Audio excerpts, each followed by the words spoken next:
Assalamualaikum Bu Foni ya. Waalaikumsalam Ibu Fitra. Apa kabarnya nih? Alhamdulillah baik Ibu. Oh ya, Alhamdulillah ya Bu Foni ya. Jadi hari ini kita ketemu untuk ngobrol-ngobrol sedikit terkait persiapan kegiatan supervisi yang nanti akan saya lakukan pada pelajaran yang Ibu Fonia ampu ya Bu Foni ya. Oke, baik. Jadi tujuan kita samakan persepsi dulu terkait hal-hal apa saja yang akan fokus kita soroti pada kegiatan supervisi nanti ya. Baik, Bu Fonia, di sini saya sudah memegang modul ajar yang Bu Fonia susun. Mungkin yang pertama bisa diceritakan dulu terkait tujuan pembelajaran pada saat supervisi nanti apa ya Bu? Oke, untuk tujuan pembelajaran yang pertama materinya adalah sifat-sifat keterdidikan Ibu. Jadi untuk tujuan pembelajaran peserta didik diharapkan mampu untuk menganalisis sifat-sifat keterdidikan, yaitu nanti ada jari-jari atom, kemudian energi ionisasi dan afinitas elektron. Kemudian tujuan yang kedua, peserta didik diharapkan dapat menggambarkan perbandingan model atom dari sifat-sifat keperiodikan tersebut. Begitu ya. Baik, jadi Ibu Fonia juga sudah menuliskan dengan jelas tujuan dari pembelajaran yang ingin dicapai. Untuk strateginya sendiri, apa yang akan Ibu gunakan untuk mencapai tujuan pembelajaran tersebut? Oke, untuk strategi pembelajaran yang digunakan adalah didasarkan pada pembelajaran berdiferensiasi, yaitu berfokus pada diferensiasi konten, yaitu berupa variasi sumber belajar dan diferensiasi produk Ibu. Sedangkan untuk model pembelajaran yang digunakan nanti rencananya adalah menggunakan problem based learning atau PBL. Untuk metode yang digunakan ada diskusi, kemudian tanya jawab dan penugasan. Luar biasa sekali ya Bu ya. Kemudian ada tidak yang pengen fokus saya amati ketika supervisi nanti? Untuk fokus utamanya lebih kepada area pengembangan pengetahuan ya mungkin Ibu ya. Jadi sesuai dengan tujuan tadi salah satunya adalah peserta didik diharapkan mampu untuk menganalisis. Nah nanti mungkin saran dan masukan dari Ibu kepala sekolah terkait dengan proses pembelajaran yang akan dilakukan nanti, kira-kira apakah peserta didik ini sudah mencapai ranah menganalisis atau belum, seperti itu. Oke, baik. Jadi tujuannya berfokus kepada peserta didik dapat melakukan analisis ya. Oke, baik.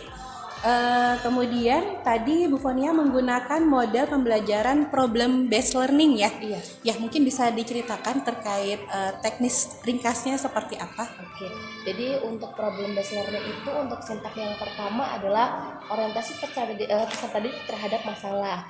Jadi nanti peserta didik diberikan stimulus atau stimulasi terlebih dahulu terkait dengan materi sebelumnya atau materi yang akan dipelajari.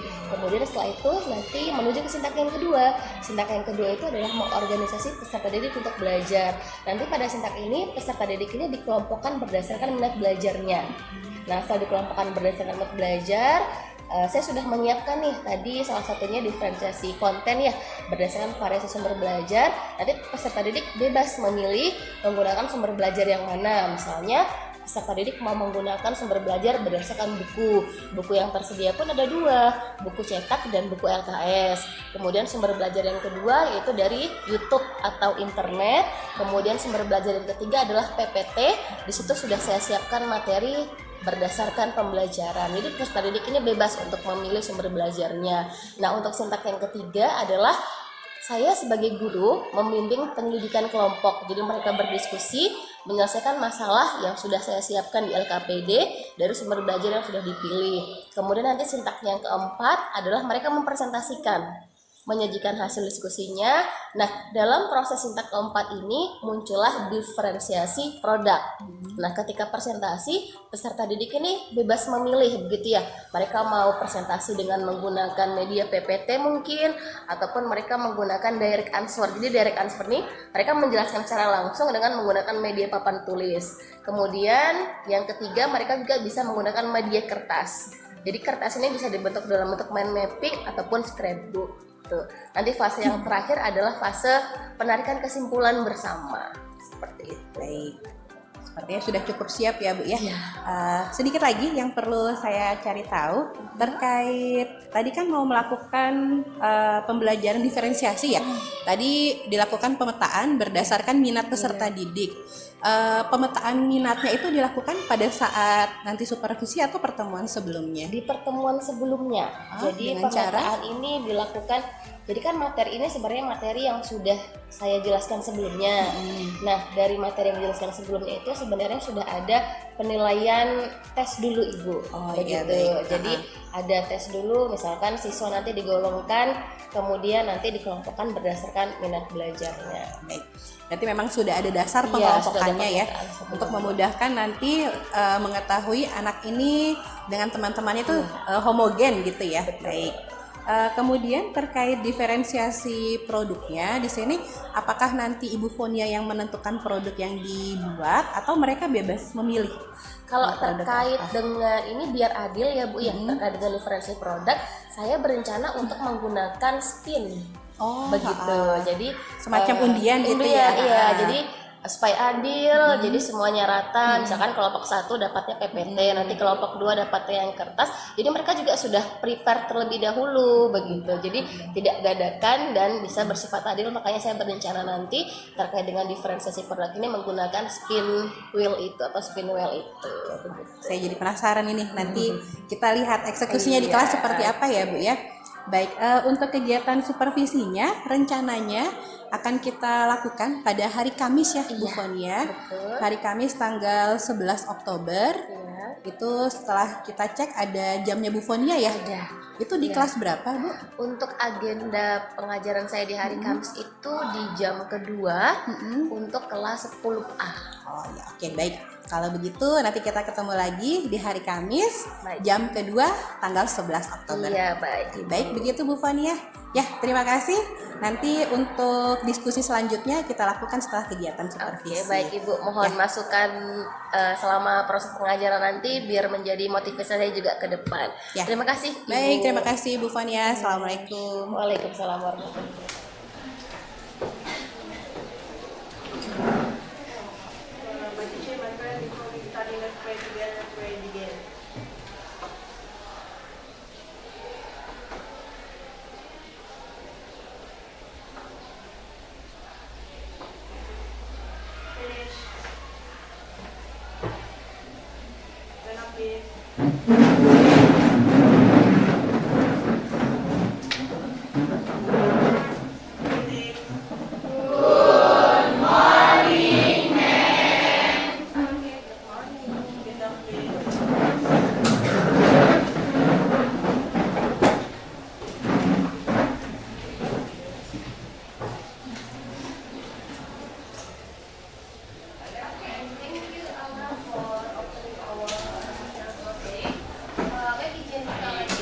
Assalamualaikum warahmatullahi wabarakatuh dan selamat pagi semuanya.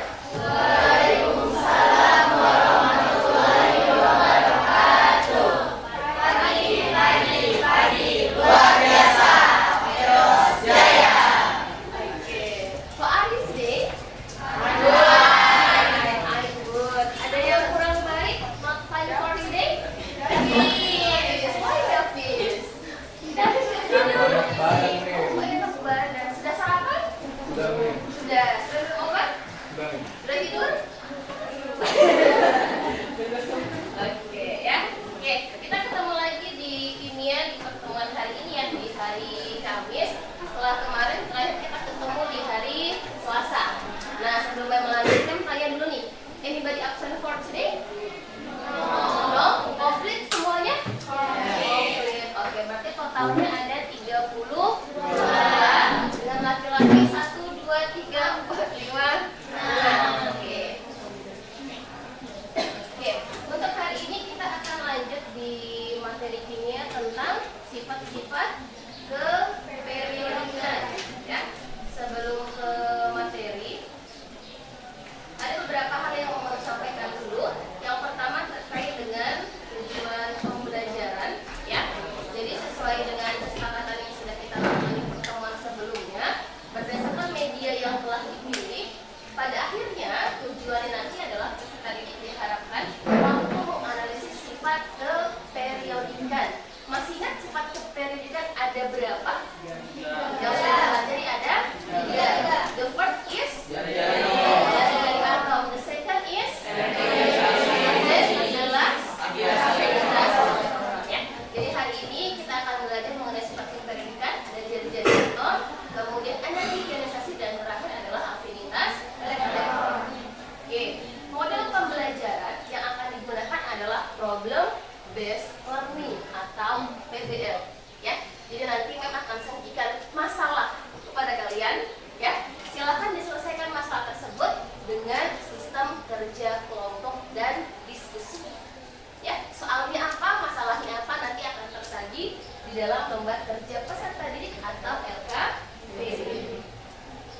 Oke, nah kemudian karena kurikulum yang kalian gunakan adalah kurikulum merdeka, berarti ada dua model pembelajaran diferensiasi yang akan Mem gunakan. Yang pertama ada namanya diferensiasi produk, ya. Jadi diferensiasi produk ini nanti pada akhirnya ketika kalian menjawab pertanyaan yang Mem berikan ataupun menyelesaikan masalah, kalian akan presentasi ke depan per kelompok, ya. Nah, masing-masing kelompok nanti akan memiliki media presentasi yang berbeda. Ya, media yang pertama adalah direct answer. Jadi kalian maju ke depan, nanti menjelaskan masalah yang sudah kalian selesaikan dengan menggunakan media papan tulis. Jadi papan tulis ini adalah milik kalian seutuhnya. Ya, khusus hari ini. Kalau biasanya Mem yang gunakan, khusus hari ini berarti kalian yang punya papan tulis ini. Ya. Kemudian media yang kedua adalah kertas, ya.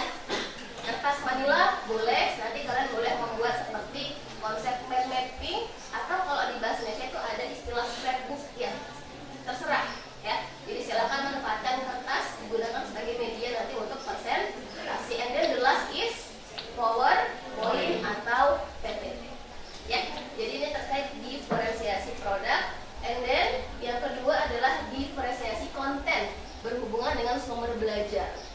Ya, jadi Mem sajikan 3 sumber belajar. Yang pertama ada buku, ya. Buku ini boleh menggunakan dua, buku cetak kurikulum merdeka yang warna hijau atau buku LKS yang warna biru. Ya, jadi dua-duanya sama-sama menggunakan kurikulum merdeka. Itu yang pertama. Sumber belajar yang kedua adalah PPT, ya, yang sudah Mem sharekan ke kalian melalui Nathan kalau tidak salah. PPT-nya sudah Mem sampaikan materinya melalui recording. Jadi bisa didengarkan, bisa dilihat juga. Ya, and then the last adalah YouTube. Di YouTube, Mem berikan satu contoh link materi. Kalian boleh nih improve lagi, mencari materi lain melalui sumber YouTube, silahkan. Ya, jadi bebas untuk pembelajaran dunia hari ini boleh menggunakan akses laptop, boleh menggunakan HP, tapi digunakan dengan sebijak-bijaknya. Sepakat begitu?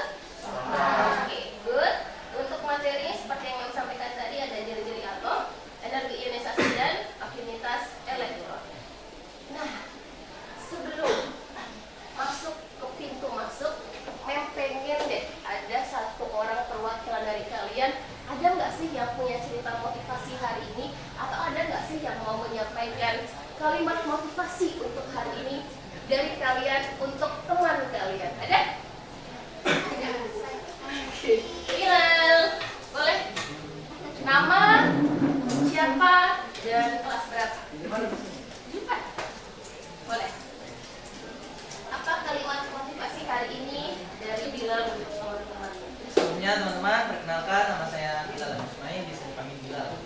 Nah, untuk kalimat motivasi saya kali ini sederhana saja, yaitu walaupun hidupmu terasa berat dan kamu merasa tidak berguna setiap harinya, teruslah dan tetaplah berusaha menjadi lebih baik setiap harinya, walaupun nantinya akan ada banyak rintangan yang akan kamu hadapi nanti. Sekian dari saya. Oke. Ada lagi? Yang mau? Zikra? Boleh, silakan. Nanti kalau nggak tahu translate-nya, translate di bawah ini, gitu ya. Nama dan kalimat motivasi for today. Baik, nama saya Zikra Fakria dan motivasi untuk hari ini adalah never give up, life does not according to our expectation. Do you know the meaning? No. Translate Zikra. Jangan mudah menyerah. Hidup tidak selamanya berjalan sesuai dengan ekspektasi kita. Oke, berarti sebenarnya kalimat motivasi hari ini jangan menyerah, ya. Tadi si Bilal juga walaupun seberat apapun rintangan hidup kita kecil, ya, tetap tidak boleh menyerah, tetap semangat. Kita lanjut lagi. Terima kasih untuk Bilal dan Zikra untuk kalimat motivasinya. Mem juga punya kalimat motivasi deh kalau begitu. Lakukan apa yang bisa kita lakukan dan biarkan Tuhan melakukan bagian. Jadi walaupun kalian remedial, tetap usahakan untuk ikut remedial biar tidak remedial. Cukup remedial. idealnya 1 kali. Oke, sepakat begitu? Ya. Oke, good. Nah, sekarang kita lanjut ke, do you still remember about SPU? Sistem periodik unsur. Oke. Maybe you can open your book for SPU on green book, buku hijau di halaman 64 kalau tidak salah. Kalau di LKS halaman 29. Oke.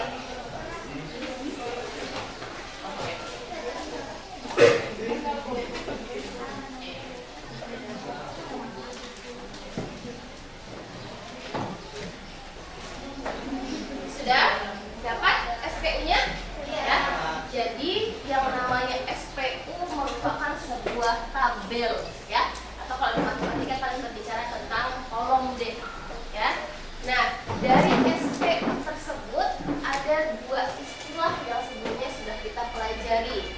Istilah yang pertama adalah golongan, dan istilah yang kedua adalah periode. Oke, men pengen cek dulu deh ingatan masa lalunya. What the difference of period and golongan? Ada yang mau jawab? Hilfa. Oke, berdiri. What the difference of period and golongan? Atau yang mana periode, yang mana golongan deh? Jadi perbedaan periode dan golongan kan ada 2. Yang pertama itu dilihat dari lajurnya. Kalau golongan itu lajurnya vertikal dari atas ke bawah. Jadi dari H ke SL itu disebut golongan 1A. Terus kalau periode itu dari lajurnya itu horizontal dari kiri ke kanan. Jadi itu dari H ke HE. Dari H ke HE. Terus yang kedua itu sebenarnya dilihat dari cara penentuannya. Kalau periode bagaimana? Itu dilihat dari jumlah kulitnya. Kalau golongan dilihat dari elektron valensinya. Dilihat dari elektron valensinya. Oke, thank you. Beri plus dong. Oke, misalnya dari Na ke Al, we call as period or golongan.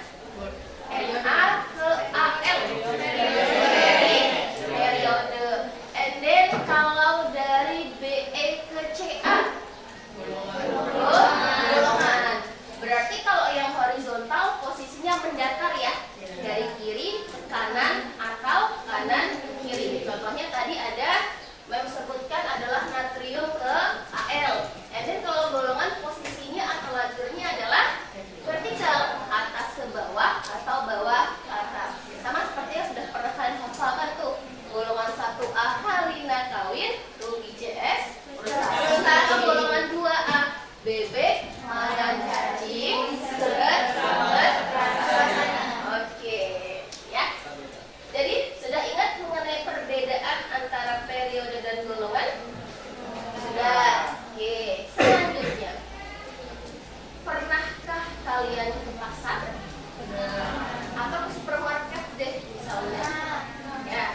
Nah, kalau misalkan kalian ke supermarket itu kan biasanya antara rak sayur dengan rak buah ada sekatnya, betul?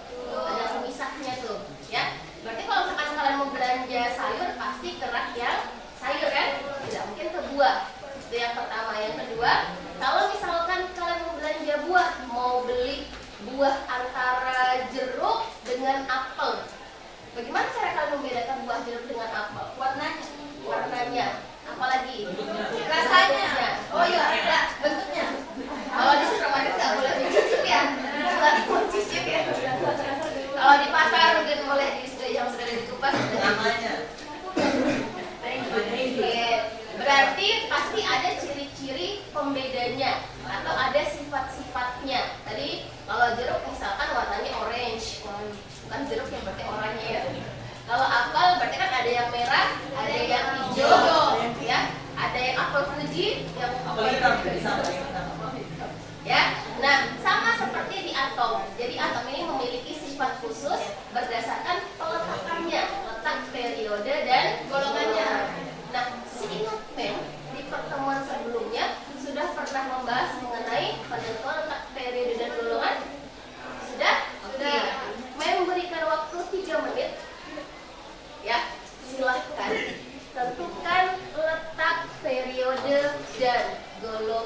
Jari. Jari.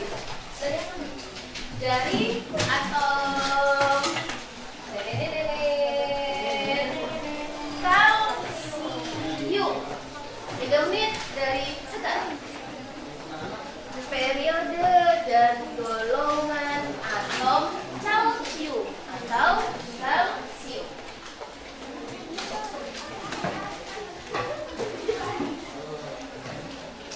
See on your SPU about atomic number. Calcium. It's just calcium. Calcium in the Indonesian name is calcium.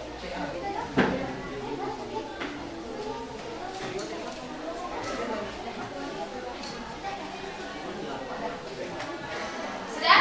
Kalian sudah? Ada yang mau maju? Silakan. Oke.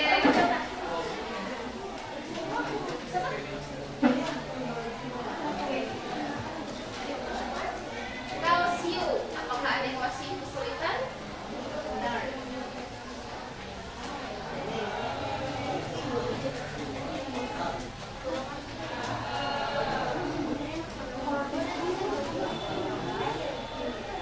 Letak periode dan golongan dari kalsium.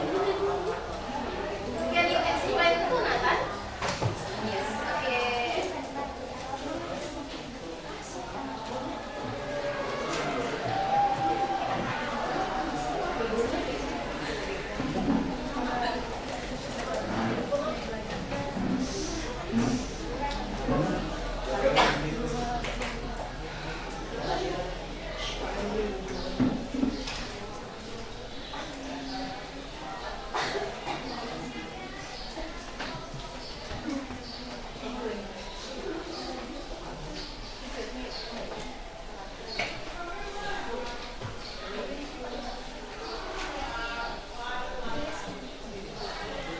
Jadi untuk penentuan golongan dan periode dari atom Ca, untuk nomor atomnya itu kan ada 20. Jadi pertama itu kita tentukan dulu untuk konfigurasi baunya. Jadi pertama itu 1s2, 2s2, 2p6, 3s2, 3p6, dan 4s2.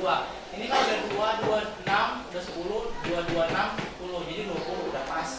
Nah, kemudian kita pakai untuk rumus golongannya. Untuk penentuan golongan itu dapat dilihat dari EV, yang dimana EV itu adalah elektron valensi, dan elektron valensi itu adalah jumlah elektron pada kulit terakhir, yaitu 2. Jadi untuk secara teknisnya golongan dari atom Ca adalah 2. Dan kenapa di sini 2A bukan golongan 2B? Karena kalau untuk golongan A itu endingnya itu di subkulit S, sedangkan golongan B subkulit D. Jadi karena ini subkulitnya di subkulit S, maka dia di golongan A. Kemudian untuk dari periodenya itu dapat dilihat dari jumlah kulitnya. Dan di sini kulitnya ada 1, 2, 3, dan 4. Jadi otomatis dia itu jumlah kulitnya 4. Jadi periodenya adalah 2A dan golongannya adalah 2A dan juga periodenya adalah 4. Oke.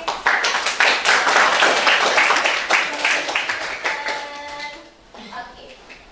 Berarti sampai dengan pertemuan hari ini kalian masih ingat mengenai penentuan letak golongan, yes, periode dan golongan.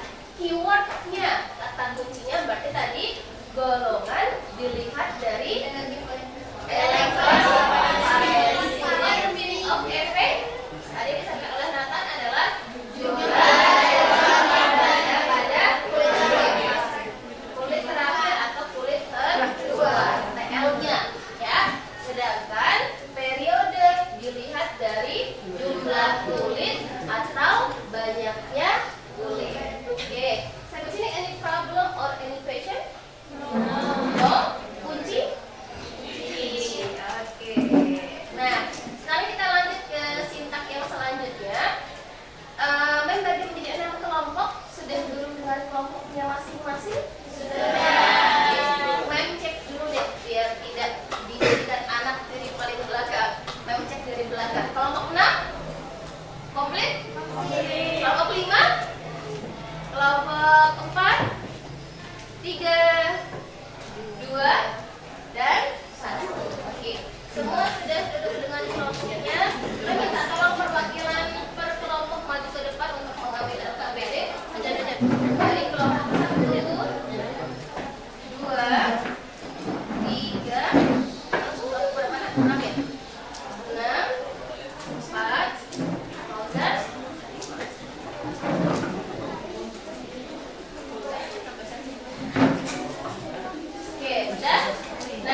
Nah, sekarang silahkan memberikan waktu untuk kalian berdiskusi dengan kelompoknya, menyelesaikan masalah yang memberikan melalui LKPD.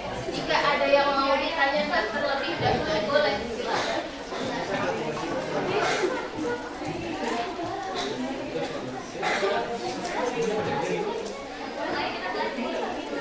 Ya, boleh lihat dulu di LKPD-nya.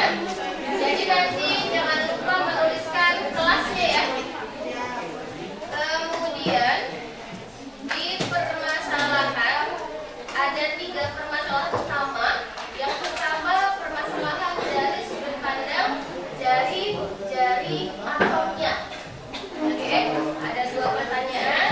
Kemudian permasalahan yang kedua adalah mengenai energi ionisasi. Dan the last problem adalah tentang afinitas elektron. Ya, silakan manfaatkan sumber belajar yang sudah tersedia. Kemudian berdiskusi dengan teman sekelompoknya. Jika ada kendala atau masalah, boleh silakan bertanya atau konfirmasi kepada Miss. Ya, selamat mengerjakan.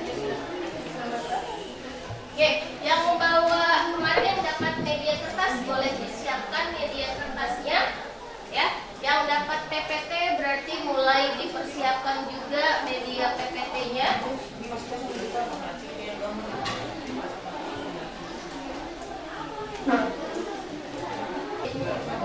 How was this tip? Any problem? Maybe. No?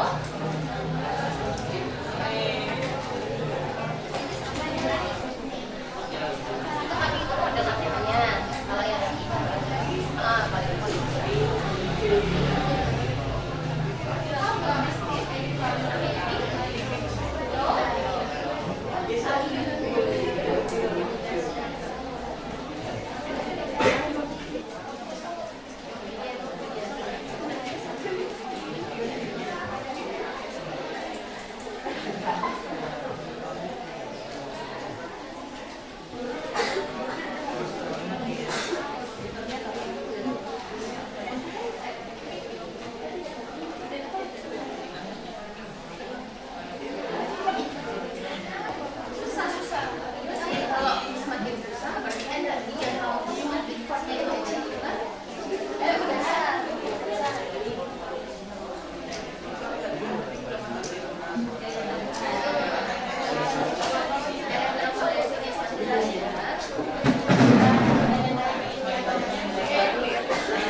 Assalamualaikum warahmatullahi wabarakatuh. Waalaikumsalam warahmatullahi wabarakatuh.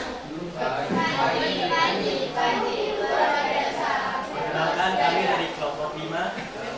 Pada pertemuan kali ini kami akan menyampaikan materi yaitu afinitas elektron. Sebelumnya perkenalkan, nama saya Fauzan Mutakin sebagai moderator. Di sebelah kanan saya.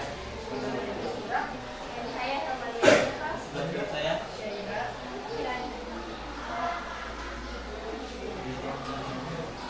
Langsung saja kita mulai dari pertanyaan pertama yaitu what the meaning of electron affinity?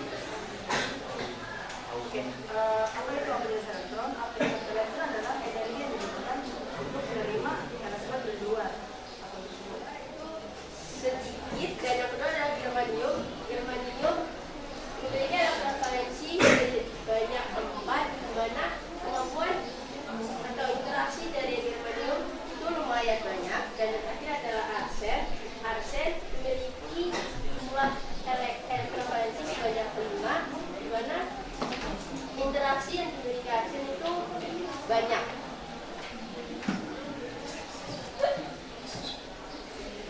kedua, gaya tarik atau kemampuan gaya tarik dari kalium itu kecil karena interaksi yang dimilikinya sedikit. Dan yang kedua ada germanium. Germanium memiliki kemampuan gaya tarik banyak karena besar karena memiliki interaksi lumayan banyak. Dan yang terakhir adalah arsen. Arsen memiliki kemampuan gaya tarik besar karena memiliki interaksi yang banyak.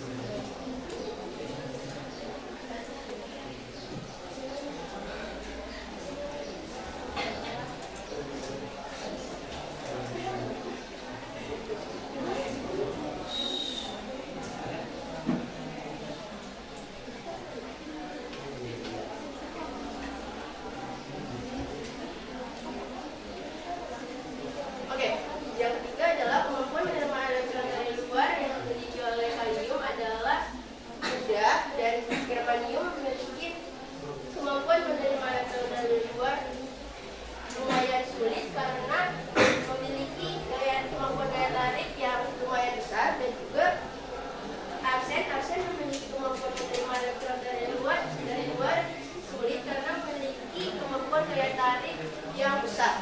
Dan yang terakhir adalah energi.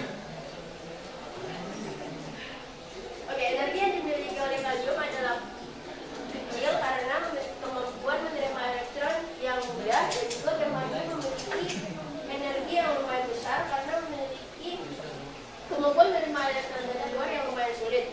Dan juga yang terakhir adalah arsen. Arsen memiliki kemampuan atau energi yang besar karena memiliki kemampuan menerima elektron dari luar yang sulit. Jadi jika diurutkan dari terbesar ke terkecil adalah arsen atau aktivitas elektron arsen menjadi yang pertama karena dia memiliki kemampuan memiliki energi yang besar. Dan yang kedua adalah aktivitas elektron dari germanium karena dia memiliki energi yang lumayan besar. Dan terakhir adalah kalium atau yang kecil karena dia memiliki aktivitas energi yang kecil.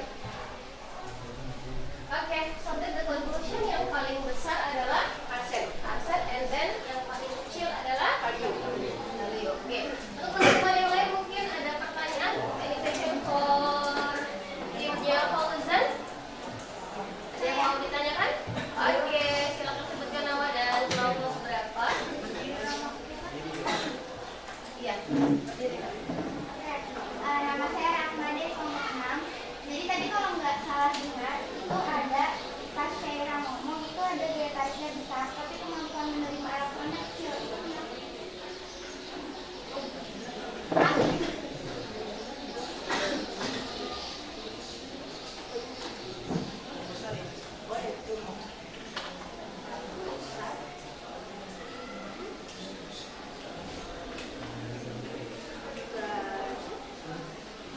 Tadi kalau nggak salah yang paling ujung kan?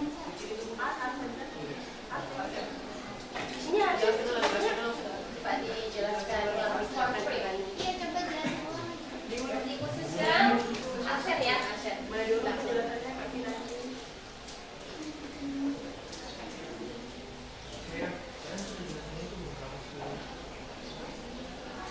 Oh, maksud kamu menerima elektron dari luarnya itu sulit ya?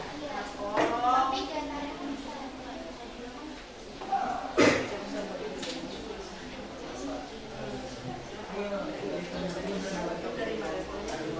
Berarti pertanyaannya adalah kenapa apa tadi? Daya tariknya besar. Daya tariknya besar, Kemampuan tapi menerima elektron dari luarnya kecil. sulit. Jadi kalau perbedaannya elektron valensi kan terkait dengan interaksi. Jadi kalau interaksinya banyak, berarti kan dia kayak sering bertemu dan sering ngobrol gitu kan. Kemampuan menerima elektron dari luarnya tuh mudah.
tentang jari-jari atom. Sebelum itu ada pepatah mengatakan tak kenal maka tak sayang. Maka izinkan kita kelompok 4 untuk memperkenalkan diri terlebih dahulu. Nama saya Davis. Nama saya Uti, saya Hilma, Claudia, Oke, kali ini kita akan masuk pada materi pertama yang akan dijelaskan oleh Audia. materi yang kami bahas yaitu jari-jari atom. Nomor 1, pada gambar di atas, menurut pendapat kalian, apa itu atom? Jari-jari atom. Jari-jari atom itu didefinisikan sebagai jarak antara inti atom ke kulit paling luar di atom. Nih, kayak gini, ini inti atom sampai ke kulit paling luar. Jadi itu namanya jari-jari atom. Nomor 2,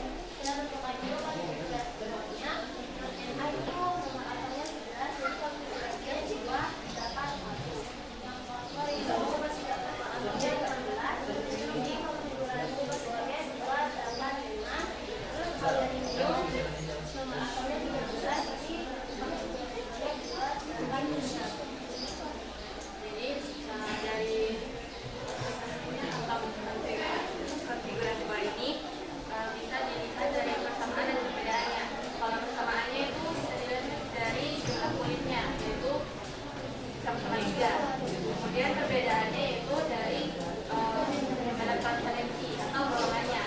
Kalau di natrium itu elektron valensinya 1 atau 1A, kemudian di fosfor itu ada 5 atau 5A, kemudian di aluminium ada 3 atau 3A. Untuk model atom bornya bisa dilihat kalau Na ini kan jumlah kulitnya ada 3, berarti diisi aja jumlah kulit pertama diisi 2, yang jumlah kulit kedua diisi oleh 8, dan yang ketiga itu diisi 1. Kemudian di fosfor ini ada 3 jumlah kulit. Di kulit pertama diisi oleh 2 elektron, di kulit kedua diisi oleh 8 elektron, dan yang kulit ketiga. So, the conclusion yang paling besar dari jarinya adalah natrium. Yang paling kecil adalah fosfor. Oke, ada pertanyaan? Any question for this tip? Tentang jari-jari atom. Ada? Oke. Namanya siapa, dari kelompok berapa? Nama saya Dika, dari kelompok 3. Saya mau tanya, gimana lagi tadi cara menentukan jari-jarinya? Jari-jarinya yang lebih besar tergantung perbedaan. Kita lihat dari perbedaannya. Kalau perbedaan itu elektron valensi, berarti kita lihat elektron valensi mana yang paling banyak. Kalau elektron valensi yang paling banyak tuh dia bisa bikin atom itu semakin kecil, karena inti motornya kan, inti motor atomnya kan semakin besar, jadi dia menarik yang kuat, lebih kuat. Nah, sehingga atomnya mengecil. Jadi sama perbedaannya juga kulitnya kan udah kelihatan tuh perbedaannya, kulitnya makin besar atau jadi itu besar. Oke, gitu. Hah? Iya, mem. Oke, ada lagi? No?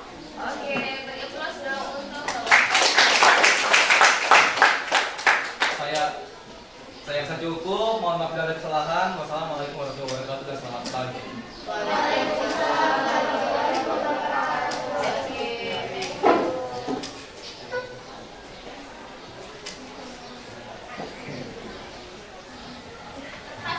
Oke, kita masuk ke tahap terakhir tentang refleksi dan evaluasi. Kita ke refleksi dulu ya. Men pengen tahu, mungkin ada yang mau menyampaikan kira-kira refleksi pembelajaran dari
posisinya ya.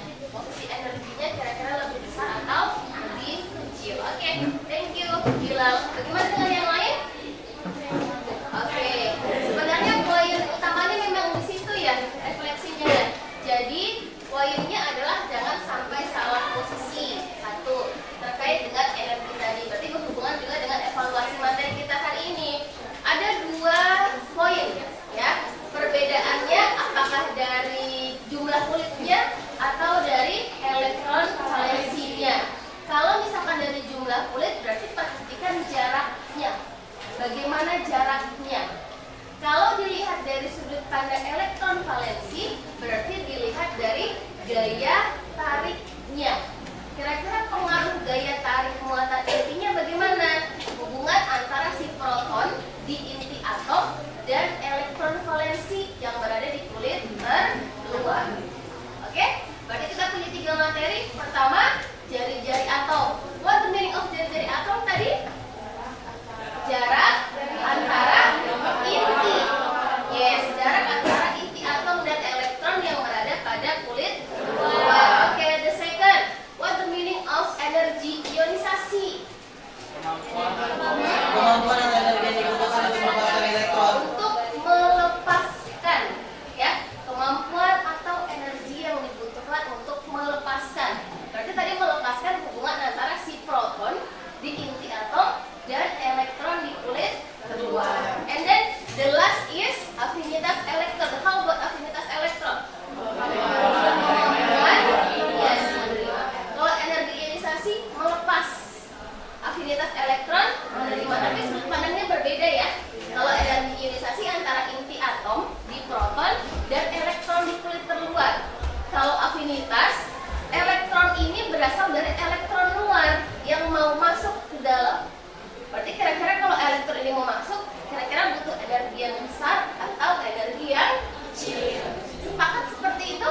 Ya. Oke, berarti di pertemuan selanjutnya tugasnya adalah silakan kalian cari materi tentang materi terakhir sifat keperiodikan, yaitu adalah ke elektronegatifan. Nanti di pertemuan selanjutnya kita akan bahas materi mengenai ke elektronegatifan. Oke, beri aplaus dong untuk kita semua. Thank you for today, and then kalian bisa bersiap dan Attention! Attention please! Get up please!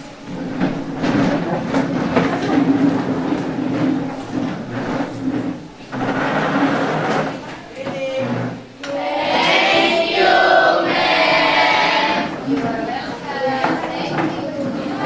Assalamualaikum Bu Fonia.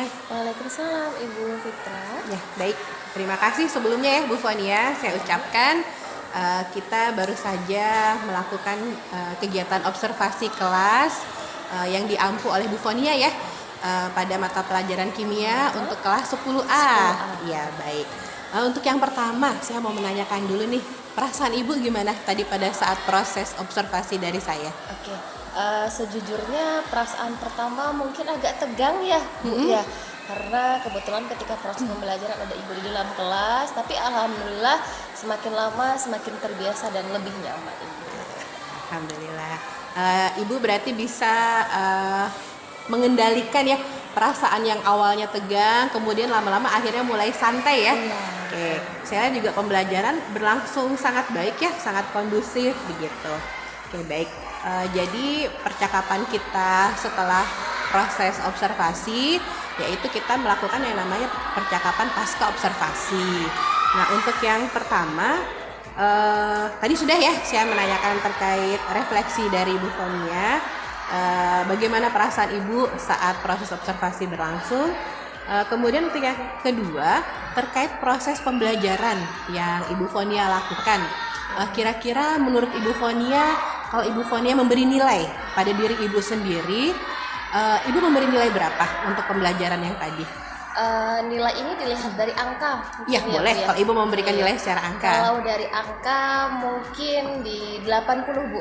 80. 80. Kenapa iya. ragu-ragu memberi nilai, Bu? Karena yang pertama itu tadi, karena di awalnya merasa tegang, tapi perlahan-lahan mulai baik. Jadi memang dari awal sudah agak tegang tuh Bu. Jadi nilainya pas di tengah-tengah dulu Oh deh, gitu. begitu. Iya. Oke, baik. Kalau 80 kan saya kalau boleh menyimpulkan berarti kan ada yang kurang. Ya.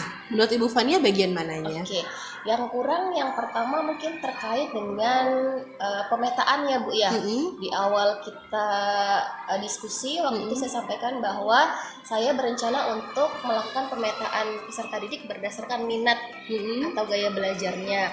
Nah, ternyata pada saat proses pembelajaran saya rasa itu masih kurang maksimal begitu. Jadi mungkin nanti ke depannya selain pemetaan terkait dengan gaya belajar itu saya juga bisa menyiapkan terkait dengan pemetaan kesiapan belajar biar memang tahu kondisi anak-anak di awal pembelajaran itu seperti apa. Oh, begitu ya. Iya. Jadi berdasarkan proses pembelajaran kemarin, Ibu Fonia merasa bahwa pemetaan yang berdasarkan minat masih kurang optimal nih. Iya. Rencananya akan ditambahkan dengan berdasarkan kesiapan belajarnya. Oke, baik. Kira-kira kalau misalkan Ibu Fonia merencanakan akan melakukan pemetaan berdasarkan kesiapan tuh, itu akan dilaksanakan kapan? Seandainya mau menggunakan pemetaan seperti itu. Untuk rencana pemetaan kesiapan belajar rencananya nanti pada materi baru Bu. Jadi kita kan baru selesai nih pembelajaran di materi tentang sifat keperiodikan. Nanti setelah itu masuk ke materi baru akan saya regulasi lagi terkait dengan pemetaan kesiapan belajar dan minat belajarnya. Oh gitu ya. Berarti akan ada dua proses pemetaan ya. Oke, kira-kira kalau dari Ibu Fonia sendiri selama melakukan pemetaan menemui kendala tidak? Kendalanya ada Bu. Boleh diceritakan? Kalau dari proses pembelajaran ini pemetaannya hanya didasarkan pada minat belajar ya. Ternyata ketika sudah dibagi kelompok, sudah dilakukan pemetaan dan plotting, masih ada anak-anak yang mungkin gaya belajarnya tidak sesuai dengan pemetaan di awal. Begitu. Jadi memang selain pemetaan minat atau gaya belajar, sepertinya perlu ada tambahan pemetaan lain seperti kesiapan belajar. Oh begitu. Jadi berdasarkan hasil evaluasi diri Bu Fonia menganggap bahwa dengan pemetaan berdasarkan minat ini masih dirasa kurang karena ada yang tidak sesuai ya. Kemudian dari hasil analisis tersebut rencananya akan ditambah dengan pemetaan berdasarkan kesiapan belajar. Oke, baik. Kalau menurut Ibu Fonia sendiri, proses pembelajaran yang dilakukan kemarin itu kan kalau saya perhatikan sudah menggunakan pembelajaran berdiferensiasi. Kalau menurut Ibu Fonia, apakah tujuan pembelajaran yang Ibu rencanakan sudah tercapai atau masih belum?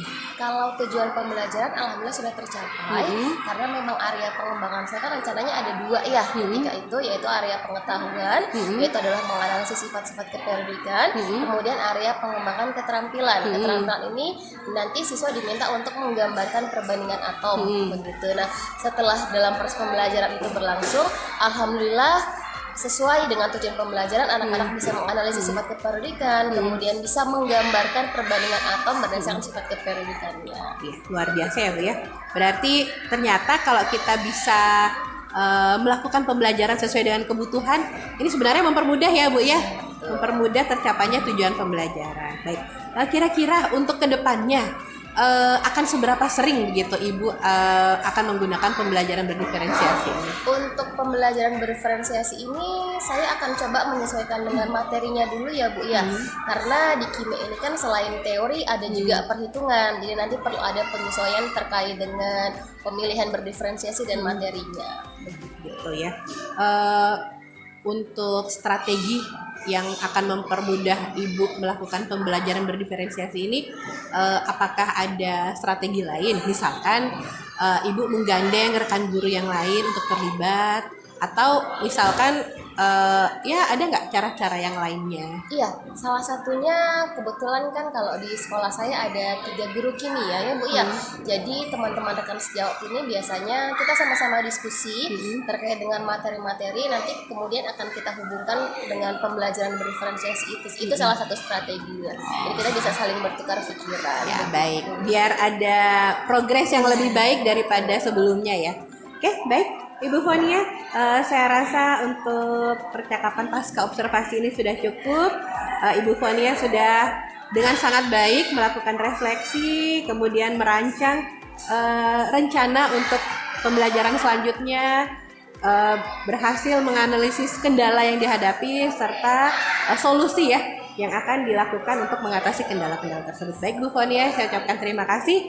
Jangan berhenti berkarya ya Ibu Baik, Fonia. Ibu, siap. Tetap lakukan pembelajaran yang berpusat pada murid. Ya, gitu. Terima kasih Bu Fonia. Sama-sama. Ibu Assalamualaikum Fitra. warahmatullahi wabarakatuh. Waalaikumsalam warahmatullahi wabarakatuh.